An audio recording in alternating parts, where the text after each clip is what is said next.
which is now on appeal at the Ninth Circuit, which I can provide the case number for if you'd like. Mr. Benkoff, have you talked to Mr. Coatsworth, who is your appointed attorney at all? I don't know who. So the person standing next to you is Mr. Coatsworth. He's a public defender. He's been appointed. And have you talked to him at all? Yeah. Okay. And have you tried to give him a chance to be able to explain to you what's going on and how we could possibly help you? Well, I explained to him that I have explicitly in writing, repeatedly with phone calls, emails, and text messages, told the Department of Public Defense that they cannot file notices of appearance to try to represent me, that they're violating my right to represent myself. And yet this continues to happen. And so I made it clear to Mr. Coatsworth, that's his last name correctly, that I'm representing myself pro se. And my understanding is that somehow the automated software for the DPD does this. It's not his, he's not directly liable for that. But I've made it clear for days now that I don't want this to keep happening. I understand, and I think Mr. Coatsworth is probably accurate with that this is sort of an automated process that occurs. It is your right to represent yourself. All right, so Mr. Martin and Mr. Coatsworth, what I am going to do right now is I'm going to order an evaluation under 1077. Given some of the responses of Mr. Benkoff, I do have a concern about his capacity to proceed. Do either of you want to be heard on the court's sua sponte motion for that? Not from defense, Your Honor. Not from the state, Your Honor. And my apologies, I actually didn't put the case on the record. This is State of Washington versus Kurt Allen Benshoof, 24102680-7 Seattle designation, David Martin on behalf of the State of Washington. And I'll defer to the court. So, Mr. Benshoof, what I'm doing is I'm ordering an evaluation. At this time, it is still going to be your right to represent yourself, but I first need to have things evaluated for your mental health to make sure that you understand these procedures. I object to the delay of game. There's nothing wrong with my mental health. And that may be accurate, sir. It's just some of your responses have struck me as paranoid, quite frankly.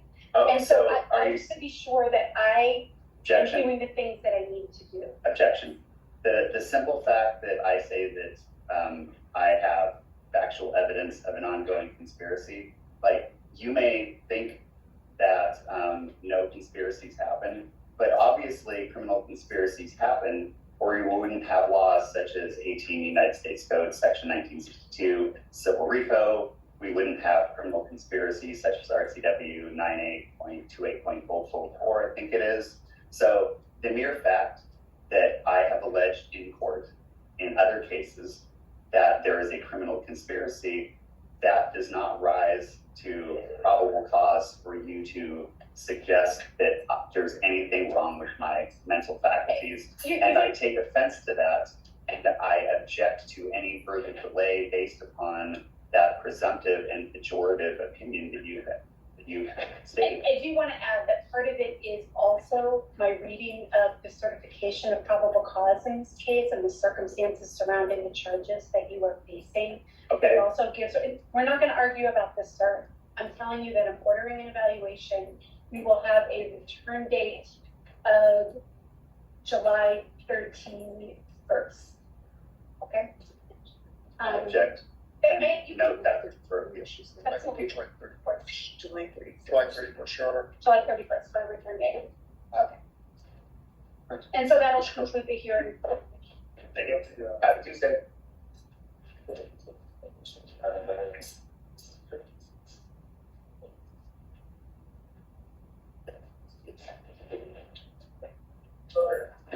Thank you.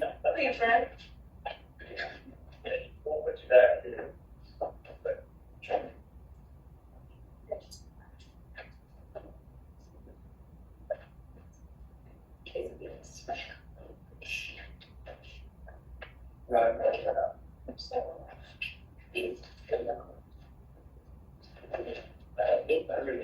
Yes.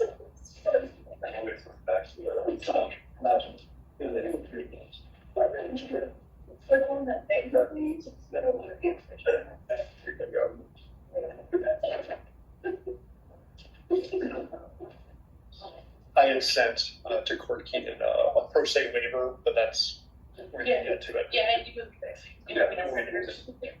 It's, actually, if you could print it, we'll just throw it in the packet.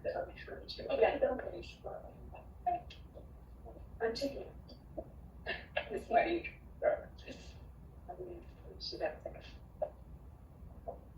Yeah, and you look. Which shorter, a little longer.